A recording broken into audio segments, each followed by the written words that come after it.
दोस्त दोस्तों NCL assistant foreman 2026 के लिए स्टूडेंट्स जो हैं वो जानना चाहते हैं इस बार का क्या कट ऑफ हो सकता है या क्या सेफ अटेम्प्ट हो सकता है इस बार उनके लिए। जितने भी कैंडिडेट्स हैं तैयारी कर रहे हैं, चाहे वो मैकेनिकल के हों, इलेक्ट्रिकल के हों या इलेक्ट्रॉनिक्स इंजीनियरिंग के स्टूडेंट हों। सबसे पहले आप सभी लोगों को मैं बता दूं कि इसमें जो वैकेंसीज हैं 2000 आपके 26 में, तो इलेक्ट्रिकल इंजीनियरिंग की वैकेंसीज की संख्या है 148। मैकेनिकल इंजीनियरिंग की वैकेंसी की संख्या है 108 और इलेक्ट्रॉनिक्स इंजीनियरिंग की वैकेंसीज की संख्या है 14। Total 214 vacancies, sorry 270 vacancies, total 270 vacancies का नोटिफिकेशन इस बार आउट हुआ है और इसके फॉर्म भरने की लास्ट डेट 5 मार्च थी जो कि ओवर हो चुकी है और अभी तक एग्जामिनेशन डेट से रिलेटेड कोई भी इंफॉर्मेशन नहीं है। उम्मीद है कि अगले 40 से 45 दिनों का समय आपको मिलेगा तैयारी करने के लिए और अगर नहीं मिलता है तो कम से कम 30 दिन का समय तो मिलेगा ही मिलेगा। आ जाते हैं यहाँ पर इसके एक्सपेक्टेड कट ऑफ की इंफॉर्मेशन बताने से पहले या सेफ अटेम्प्ट बताने से पहले 2024 के कुछ चीजों को जान लेते हैं। 2024 में टोटल वैकेंसीज जो थी वो टोटल थी 150 वैकेंसीज जो थी 2024 में। वैकेंसीज इन 2024 ये थी 150 टोटल। इसमें इलेक्ट्रिकल, मैकेनिकल, इलेक्ट्रॉनिक्स की वैकेंसीज थी, जिसमें अगर हम यहां पर ध्यान दें तो इलेक्ट्रॉनिक्स में टोटल उस समय जब फॉर्म भरे गए थे तो 4 मार्च 2024 को एग्जामिनेशन जो है with regard to the computer based test for selection in different supervisory post employment notification this and this candidates who had appeared in the CBT, जिन्होंने जो अपीयर्ड हुए हैं वो 3340 कैंडिडेट अपीयर हुए थे इलेक्ट्रॉनिक्स में, जिसमें जनरल के 589, 724 ओबीसी के, 1546 एससी के और 481 एसटी के कैंडिडेट्स अपीयर हुए थे। 3340 कैंडिडेट्स अपीयर हुए थे 2024 में इलेक्ट्रॉनिक्स के। उसके बाद अगर हम यहाँ इलेक्ट्रिकल की देखें, इलेक्ट्रिकल के जो कैंडिडेट्स अपीयर हुए थे वो थे 23,824 और मैकेनिकल इंजीनियरिंग के जो कैंडिडेट्स अपीयर हुए थे वो थे 22,361। अब इन कैंडिडेट्स के लिए ये पोस्ट थी, उसके बाद ये कैंडिडेट्स अपीयर हुए थे। लगभग 50,000 के आसपास कैंडिडेट्स जो हैं वो अपीयर हुए थे।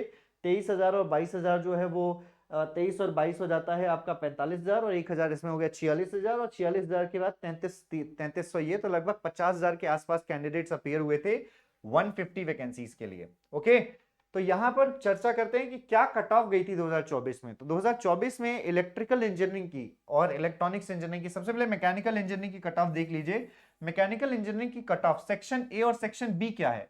तो सेक्शन ए जो है वो 70 क्वेश्चन टेक्निकल का है, सेक्शन ए जो कि टेक्निकल का नाम दिया गया है, और सेक्शन बी जो है वो नॉन टेक्निकल का है जिसमें 30 क्वेश्चन का नाम दिया गया है। This is section B. Okay, so section A and section B जो है वो आपका 70 क्वेश्चन टेक और 30 क्वेश्चन नॉन टेक है। तो यहां पर जो कट ऑफ मैकेनिकल इंजीनियरिंग में गई थी वो थी 94 out of 100। 94 was the cut off in 2024। And similarly ये अनारक्षित की है, यूआर की है। ईडब्ल्यूएस की कट ऑफ 92 थी, ओबीसी नॉन क्रीमी लेयर की कट ऑफ 93 थी, एससी की कट ऑफ 91 थी और एसटी की कट ऑफ 85 थी। ये कट ऑफ काफी ह्यूज है। इसके पीछे का रीजन है कि हो सकता है पेपर काफी आसान आया हो मैकेनिकल इंजीनियरिंग का। सिमिलरली अगर हम यहाँ पर इलेक्ट्रिकल इंजीनियरिंग की कट ऑफ देखें, चूंकि इलेक्ट्रिकल इंजीनियरिंग का पेपर मैंने एनालिसिस भी करवाया है, काफी जो एप्लीकेशन बेस्ड क्वेश्चन थे, काफी अच्छे सवाल थे, तो 100 में से 83 कट ऑफ फिर भी गई थी आपकी इलेक्ट्रिकल इंजीनियरिंग की। जनरल की 79 कट ऑफ गई थी आपकी यहाँ पर ईडब्ल्यूएस की, 82 कट ऑफ गई थी आपकी ओबीसी की, 79 कट ऑफ गई थी एससी की और 71 कट ऑफ गई थी एसटी की। ये बात हम इलेक्ट्रिकल की कर रहे हैं 2024 की। 2024 में ही इलेक्ट्रॉनिक्स की जो कट ऑफ गई थी वो 100 में से 82 नंबर गई थी, काफी ह्यूज कट ऑफ थी। अनारक्षित की ईडब्ल्यूएस में कोई वैकेंसी नहीं थी इसीलिए कोई कट ऑफ नहीं थी। ओबीसी की कट ऑफ थी 82 एंड एससी की कट ऑफ 80 और एसटी की कट ऑफ 71। तो इस प्रकार से कट ऑफ जो है वो थी 2024 में इलेक्ट्रॉनिक्स इंजीनियरिंग की। इस बार इलेक्ट्रिकल की बात करें तो इलेक्ट्रिकल इंजीनियरिंग में भी सेम, अगर हम देखें तो नंबर ऑफ वैकेंसीज काफी ज्यादा हैं। हालांकि मैं ये नहीं कहूंगा कि सेम कट ऑफ जाएगी, लेकिन जो सेफ अटेम्प्ट हो सकता है, देखो वैकेंसीज को देखते हुए ही सेफ अटेम्प्ट में बताऊंगा।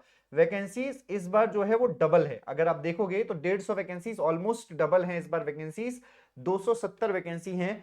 तो ऑब्वियस सी बात है कि अगर पेपर सिमिलर आ जाता है, 2024 जैसा सिमिलर पेपर आ जाता है, तो ये कहा जा सकता है यहाँ पर कि जो सेफ अटेम्प्ट है इस बार, अगर आप इलेक्ट्रिकल इंजीनियरिंग की बात करें, इलेक्ट्रिकल इंजीनियरिंग के कैंडिडेट्स हैं और यूआर के कैंडिडेट्स हैं, तो सेफ अटेम्प्ट जो है वो मेरे हिसाब से अगर आप 80 के आसपास अटेम्प्ट करते हैं, नियर अबाउट 80 क्वेश्चंस अगर आप अटेम्प्ट करते हैं और अच्छी एक्यूरेसी के साथ करते हैं, 80 क्वेश्चंस और प्लस माइनस ऑफ 5 कह लीजिए, 85 क्वेश्चंस के अराउंड, में ज्यादा एक्यूरेट लेकर चलूं थोड़ा सा, तो 85 क्वेश्चंस के अराउंड जो है वो आपका सेफ अटेम्प्ट हो सकता है फॉर यूआर के लिए अगर हम बात करें।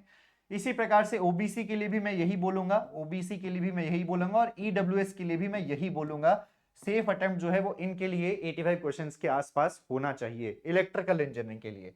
और अगर मैं यहाँ पर बात करूं क्या बोलते हैं एससी और एसटी के लिए, तो लगभग 80 के अराउंड कह लीजिए, 80 क्वेश्चंस के अराउंड जो है वो मैं ये कह सकता हूं सेफ अटेम्प्ट हो सकता है एससी एंड एसटी कैंडिडेट्स के लिए। और ये सिर्फ इलेक्ट्रिकल इंजीनियरिंग की मैं बात कर रहा हूं। मैकेनिकल इंजीनियरिंग में भी अगर आप वैकेंसीज को देखें तो ऑलमोस्ट सिमिलर वैकेंसीज हैं, तो मैं ये कहूंगा कि 80 के अराउंड जो है वो आप मैकेनिकल इंजीनियरिंग में या 85 के अराउंड मैकेनिकल इंजीनियरिंग में भी मान सकते हैं। तो इलेक्ट्रिकल मैकेनिकल में सिमिलर कहना चाहूंगा, इलेक्ट्रिकल मैकेनिकल और इलेक्ट्रॉनिक्स को भी मैं सिमिलर कहना चाहूंगा, क्योंकि नंबर ऑफ कैंडिडेट्स उसी रेस्पेक्ट में बढ़ेंगे जिस रेस्पेक्ट में वैकेंसीज बढ़ी हैं।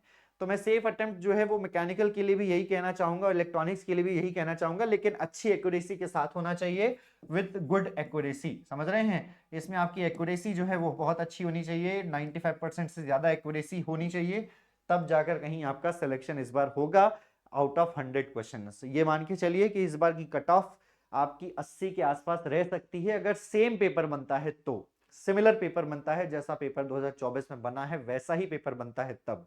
अगर थोड़ा सा पेपर टफ हो जाता है इलेक्ट्रिकल इंजीनियरिंग में तो कट ऑफ घट जाएगी, और सिमिलरली मैकेनिकल इंजीनियरिंग में भी और सिमिलरली इलेक्ट्रॉनिक्स इंजीनियरिंग में भी। तो अगर पेपर का लेवल बढ़ जाएगा तो कट ऑफ जो है वो स्लाइटली थोड़ी सी कम हो जाएगी, घट जाएगी। वैकेंसीज भले ही क्यों ना बढ़ी हो, लेकिन नंबर ऑफ कैंडिडेट्स भी बढ़े होंगे और उसी मैनर में कट ऑफ थोड़ी थोड़ी जो है वो घटेगी ही घटेगी। तो ये था एक एनालिसिस मेरी तरफ से कि क्या सेफ अटेम्प्ट हो सकता है इलेक्ट्रिकल, मैकेनिकल, इलेक्ट्रॉनिक्स इंजीनियरिंग के लिए। अडा 24/7 ऐप डाउनलोड करना मत भूलिएगा। किसी प्रकार की अगर कोर्स से रिलेटेड कोई जानकारी चाहते हैं तो इस नंबर पे कॉल करके ले सकते हैं। अडा 24/7 पर चल रहे हैं हमारे पास बैचेस एनसीएल असिस्टेंट फोरमैन के लिए।